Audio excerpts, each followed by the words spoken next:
time had officially run out for Sebastian Russo as the cold, suppressed barrel of a Beretta pointed squarely at his chest. New York's most feared man braced for the end, but before the trigger could snap, a maid in a black and white uniform violently collided with him.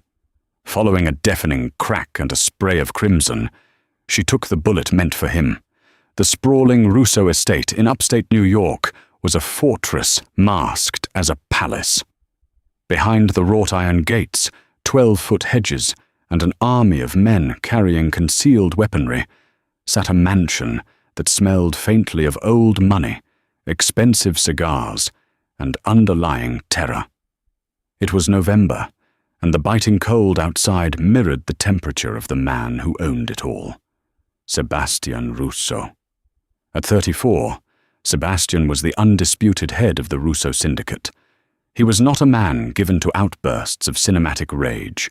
He was a silent, calculating force. He operated in the shadows of corporate shell companies, controlling the shipping ports from Brooklyn to Boston. He was a man who noticed everything: a misplaced ledger, a nervous tick in a cap regime's jaw, a discrepancy in a shipping manifest. Yet, there was one thing he never noticed: Molly Jenkins. Molly was 23, a girl from a dead-end town in Pennsylvania who had moved to the city with nothing but a suitcase and a crushing burden. Her younger brother, Toby, had been born with a severe congenital heart defect. The medical bills had piled up into a mountain of debt that threatened to bury them both. Desperation breeds courage, and when a discreet, high-paying employment agency offered her a job cleaning the home of a high-net-worth individual with strict non-disclosure agreements and hazard pay, Molly didn't ask questions. She put on the pristine black dress and white apron, tied her dark hair into a tight bun, and became a ghost. For 8 months, Molly had been dusting the mahogany bookshelves in Sebastian's private study, polishing the imported Italian marble, and serving bitter black coffee. She knew his habits intimately. She knew he never slept past 4 a.m. She knew he kept a loaded Sig Sauer in the top right drawer of his desk. She knew that when he rubbed the bridge of his nose, someone was usually about to lose their life. But to Sebastian, Molly was just a part of the furniture. A faceless uniform who kept his sanctuary immaculate. The tension in the estate had been suffocating for a week. The Russian and Italian factions in the city were at peace, but a rogue outfit led by a man named Vincent Moretti was aggressively pushing into Russo territory. Moretti was a brash, volatile upstart who believed the old ways were dead. He had been hijacking Russo shipments, leaving drivers bleeding out on the docks. A war was brewing, the kind that would paint the streets red. To prevent a bloodbath, a sit-down was arranged. Against the advice of his fiercely loyal underboss, Matteo, Sebastian agreed to host Vincent Moretti at the estate for a dinner negotiation. It was a power play, forcing the enemy into the lion's den. "He's a snake, Dom," Matteo had argued the morning of the dinner, pacing the length of the study while Molly silently emptied the ashtrays in the corner. "He doesn't respect the flag of truce. He's coming here to scout our defenses." "Let him look," Sebastian had replied, his voice a low, gravelly baritone that always made the hair on Molly's arms stand up. "If he steps out of line, he doesn't leave the grounds. Simple." Molly had kept her head down, her heart pounding a frantic rhythm against her ribs. She hated the nights when the business associates came over. The house felt heavy, charged with a violent electricity. She just wanted to finish her shift, collect her inflated paycheck, and wire the money to Toby's hospital. As the evening approached, the head housekeeper, an iron-willed woman named Mrs. Gable, cornered Molly in the kitchen. "You're on dining room duty tonight, Jenkins. Pour the wine, clear the plates, and for God's sake, keep your eyes on the floor. Do not speak unless spoken to. These men are not your friends. Molly nodded meekly, her hands trembling slightly as she smoothed her apron. "Yes, Mrs. Gable." She walked into the grand dining room, carrying a silver tray of crystal glasses. The room was dimly lit by a massive crystal chandelier, the long mahogany table set for 6. 4 of Sebastian's most trusted men stood in the corners of the room, their suits tailored perfectly to hide the bulk of their firearms. Sebastian sat at the head of the table, his face a mask of cold indifference, waiting for the devil to arrive. Molly took her place by the heavy oak doors, blending into the shadows, a terrified, invisible girl about to be thrust into a nightmare. Vincent Moretti arrived 40 minutes late, a calculated insult.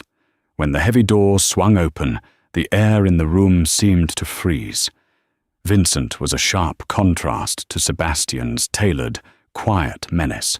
He wore a flashy burgundy suit, his neck thick with gold chains, a smug, arrogant grin plastered across his face. He walked in with 2 men whose eyes darted around the room like feral dogs. "Sebastian!" Vincent boomed, throwing his arms wide as if greeting an old friend. "Beautiful place you got here. Feels a little isolated, though. You ever worry about security?" "Sit down, Vincent," Sebastian said softly. He didn't rise. He didn't offer a hand. The dinner commenced, and it was a masterclass in psychological warfare. Molly moved silently around the table, pouring a 1995 Barolo into their glasses. Her hands were steady through sheer willpower, but her proximity to these men made her stomach churn. She could smell the expensive cologne, masking the scent of stale cigarette smoke on Vincent's men. The conversation danced around the actual issues for the first 2 courses. They talked about local politics, the weather, the cost of doing business. But as Molly stepped forward to clear the plates for the main course, the facade began to crack. "The docks on the East River," Sebastian said, taking a slow sip of his wine. "You've been bleeding my operations there, Vincent. I'm giving you exactly 24 hours to pull your men back. You keep the south side routes. You leave the East River alone. This is not a negotiation." Vincent chuckled, a wet, unpleasant sound. He leaned back in his chair, swirling his wine glass. "You're getting old, Dom. You think you can just draw lines on a map and everyone bows down? The city is changing. The East River belongs to whoever has the teeth to take it." "And you think you have the teeth?" Sebastian's voice dropped an octave, the temperature in the room plummeting with it. Matteo and the other guards shifted their weight. Hands inched closer to lapels. Molly stood roughly 10 feet away, holding a silver tray tightly against her stomach. She watched the exchange with wide eyes, feeling the air pressure change. Something was wrong. Vincent wasn't acting like a man surrounded by enemies. He was acting like a man who held the winning hand.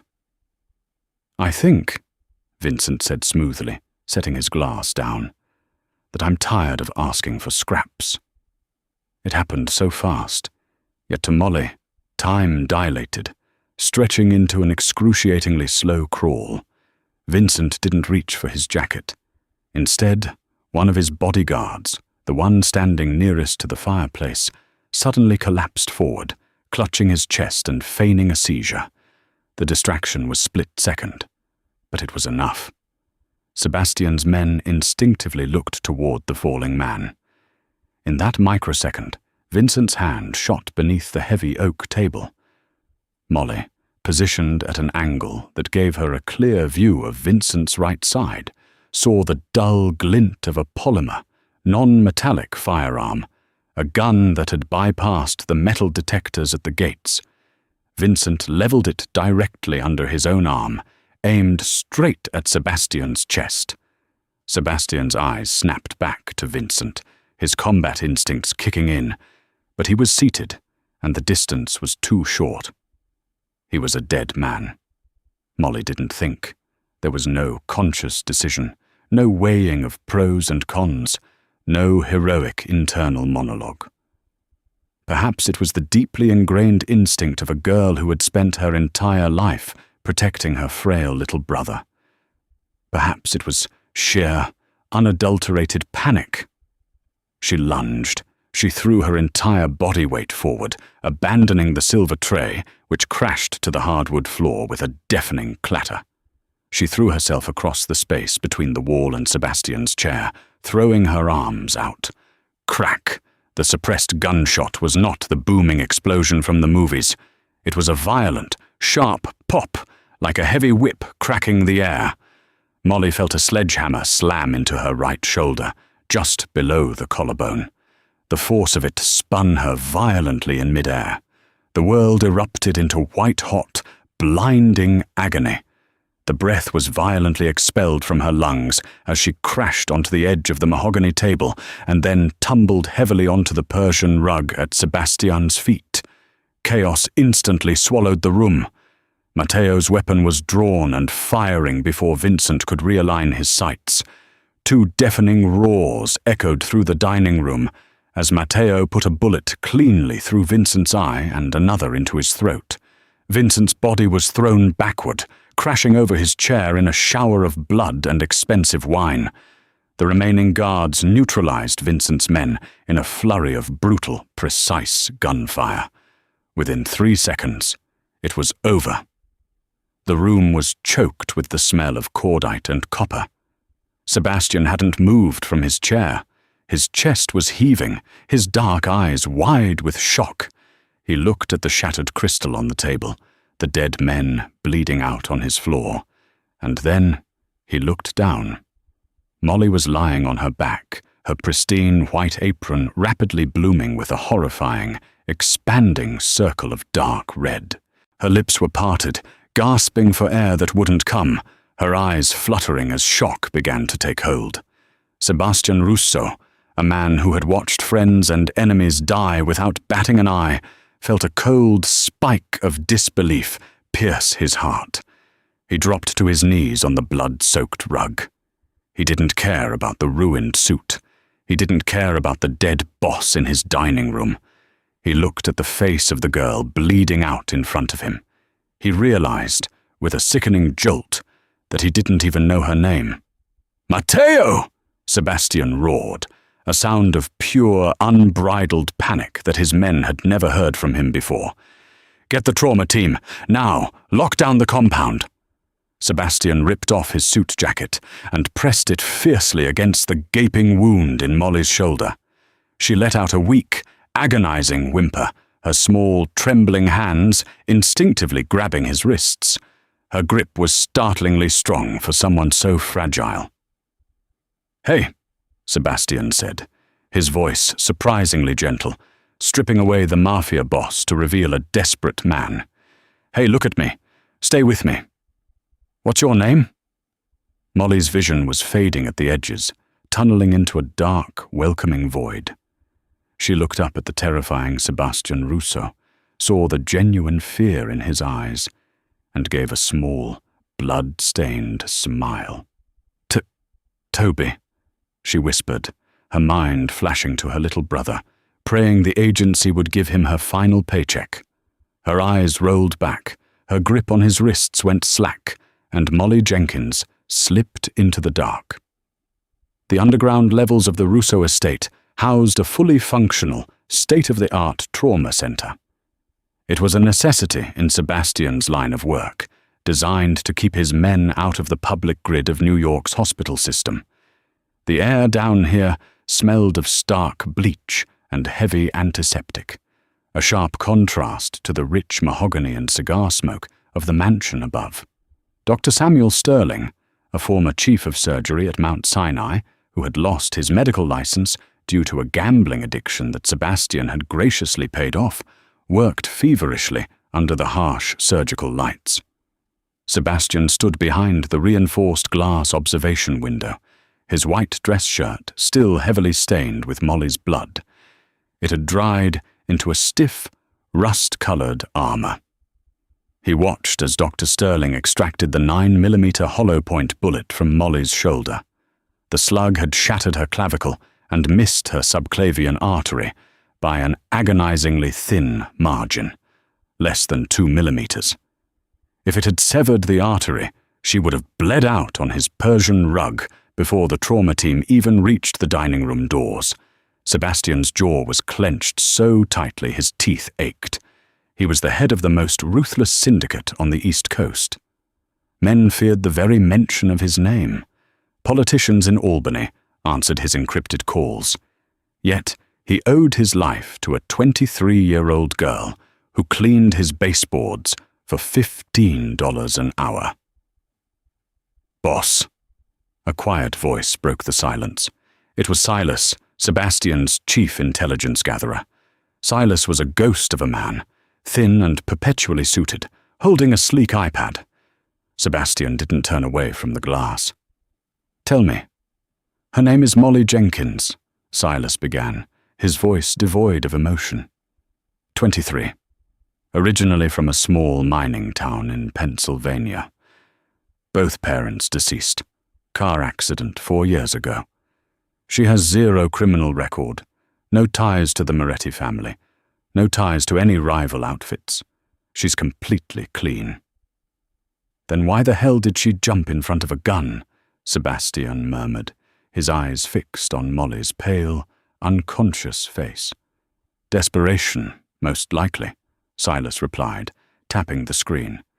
"She is the sole legal guardian of her 8-year-old brother, Toby Jenkins. The boy is currently a long-term patient at the Children's Hospital of Philadelphia. He has hypoplastic left heart syndrome. He needs a heart transplant. Molly's medical debt is catastrophic. She owes over $450,000. She took this job because our hazard pay is triple the market rate. She's been wiring every single cent to chop." Sebastian finally turned. The cold, calculating Mafia boss was entirely gone, replaced by a storm of profound, unsettling guilt.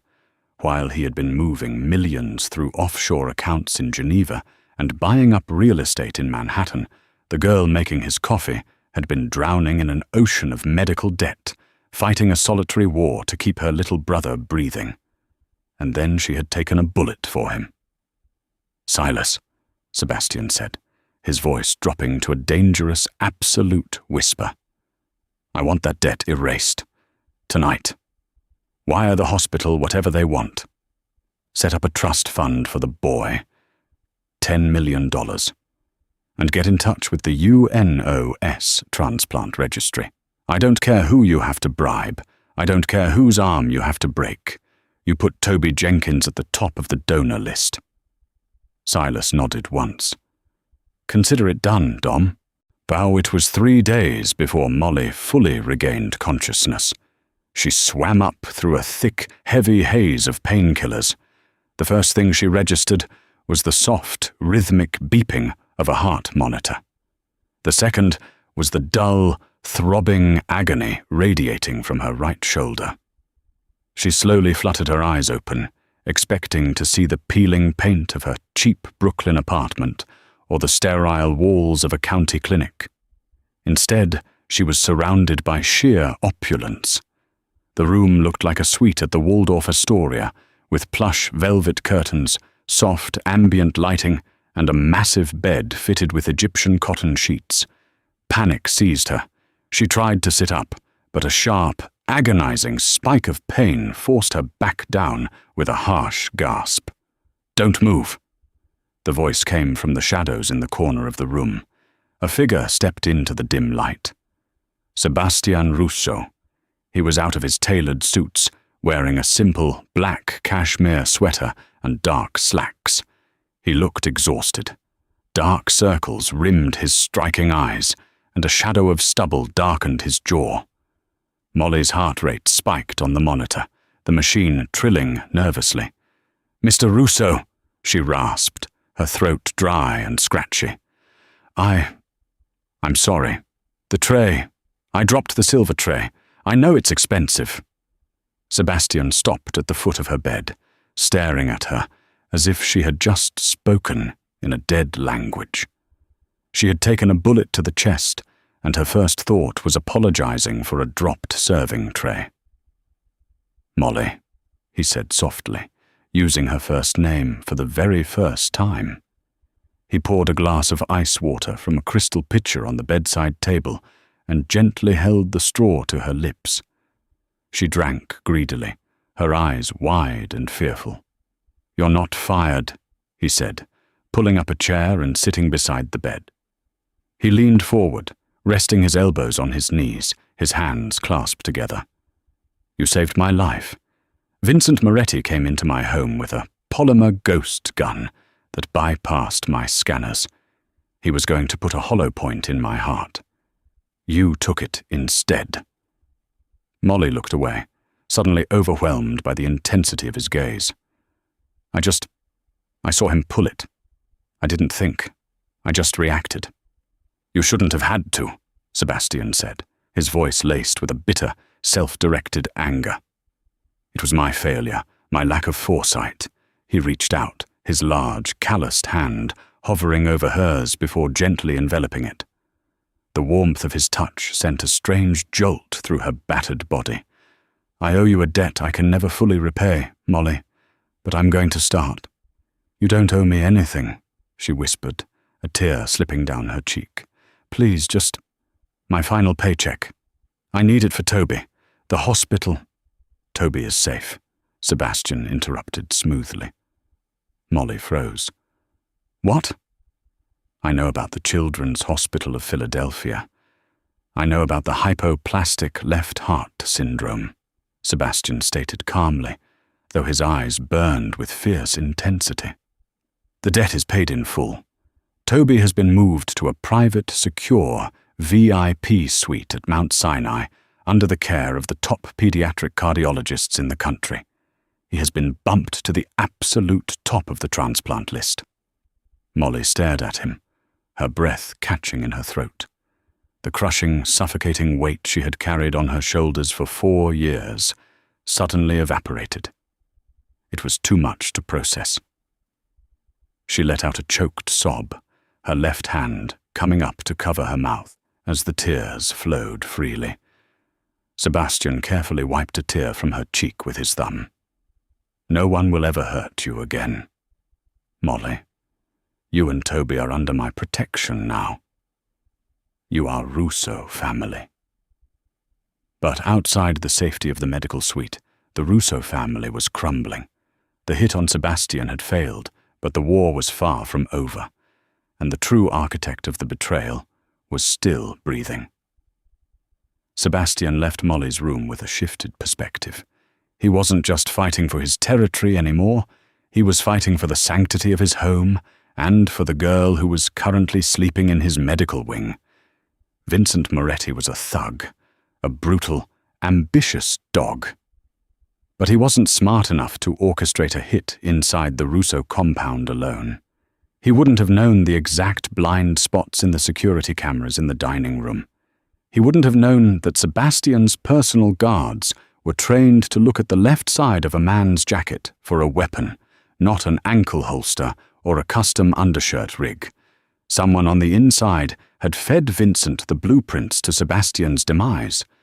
Sebastian locked himself in his private study, ignoring the bloodstain still marring the Persian rug. He pulled up the encrypted security footage from the night of the dinner. He watched the scene play out a dozen times. He watched Vincent's guard fake the seizure. He watched Vincent pull the gun. He watched Molly's incredible, terrifying leap. But then he stopped the footage. He rewound it. He watched the background. He watched Matteo. Matteo, his underboss, the man who had grown up with him on the streets of the Bronx, the man who had fiercely advised him against the dinner. In the split second before Vincent's guard feigned the seizure, Matteo had taken one deliberate half-step backward, moving himself out of the direct line of fire. He hadn't reached for his weapon when the guard fell. He had waited. He had waited for Vincent to take the shot.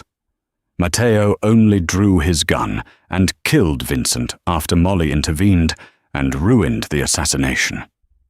Matteo had silenced Vincent to cover his own tracks. Sebastian's blood turned to ice. He called Silas. "Dig into Matteo's offshore accounts," Sebastian ordered, his voice echoing with lethal intent. "Look for transfers in the last 6 months from any shell companies tied to the Moretti outfit. Look for the Cayman Islands, specifically." Sebastian summoned Matteo to the study at midnight. Matteo walked in, pouring himself a glass of expensive bourbon from the crystal decanter on the desk. "You look tired, Dom. How's the maid holding up?" "She'll live," Sebastian said quietly, remaining seated in his leather chair.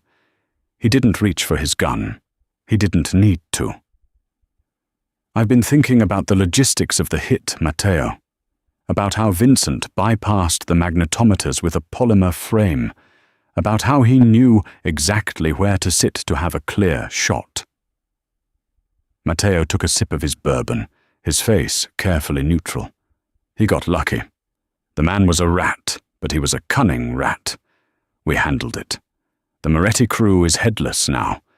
We take their territory by morning. "We," Sebastian repeated softly. He slid a thick manila folder across the mahogany desk. 2.5 million. That's what my life is worth to you. After 20 years.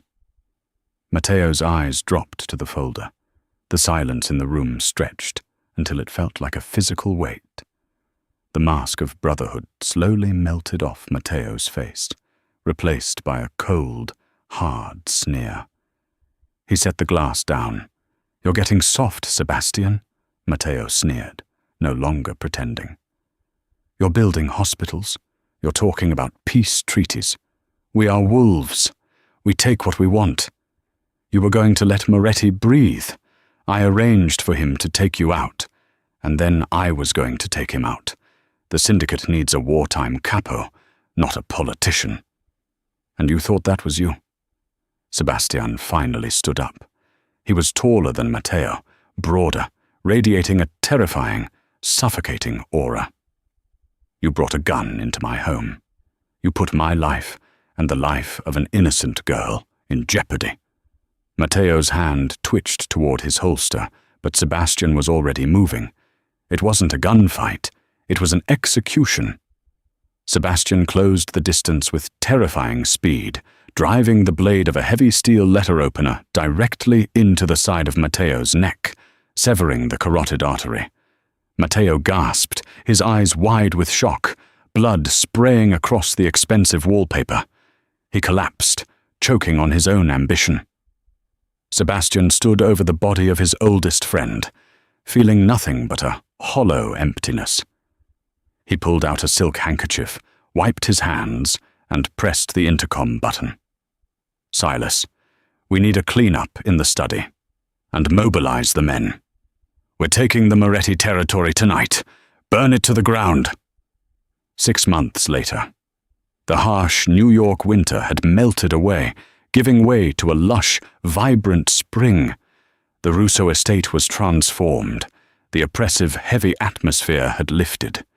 The armed guards were still there, but they lingered further back, hidden among the blooming hydrangeas. In the sunlit gardens behind the mansion, a massive, joyous shout echoed across the manicured lawns. "I got it! I got it!" 8-year-old Toby Jenkins, his cheeks flushed with healthy color, was sprinting across the grass, chasing a golden retriever puppy. Underneath his shirt was a faint, jagged scar from a successful heart transplant at Mount Sinai. He was alive, energetic, and completely oblivious to the dark underworld that had financed his salvation. Sitting on a marble bench overlooking the garden was Molly.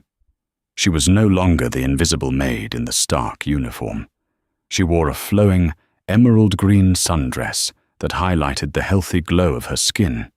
The only lingering sign of the trauma was a faint stiffness in her right shoulder and a delicate silver scar that peeked out from her collarbone. Sebastian stepped out onto the terrace, holding 2 cups of espresso. He was dressed casually in dark jeans and a linen shirt, the ruthless Mafia boss who struck terror into the hearts of the 5 boroughs completely melted away as he looked at her. He walked over and handed her the cup. He sat beside her, their shoulders brushing. "He's fast," Sebastian noted, watching Toby tackle the puppy into a pile of soft grass. "Dr. Sterling says his new heart is functioning at 100% capacity. He's going to live a very long, very normal life." Molly leaned her head against Sebastian's shoulder, a gesture of absolute, unwavering trust. "Because of you." "No," Sebastian corrected softly, wrapping his arm around her waist and pulling her close. He pressed a gentle kiss to the crown of her head. "Because his sister was brave enough to jump in front of a bullet meant for a monster." Molly tilted her head up, meeting his deep, dark eyes. "You're not a monster, Sebastian. Monsters don't save little boys. Monsters don't know how to love." Sebastian's breath hitched. For all his power, all his wealth, he had spent his entire life isolated in a fortress of his own making. Molly hadn't just saved his physical life in that dining room. She had shattered the walls around his soul. She had taught him that true strength wasn't in commanding armies, but in protecting the vulnerable. "Then I guess I'm just a man," he murmured, his gaze dropping to her lips. "A man who owes you everything." He leaned in, capturing her lips in a deep, sweeping kiss that tasted of espresso and unyielding devotion. It was a promise sealed not in blood, but in love. Molly wrapped her arms around his neck, holding on to the most dangerous man in the city, knowing with absolute certainty that she was the safest woman in the world.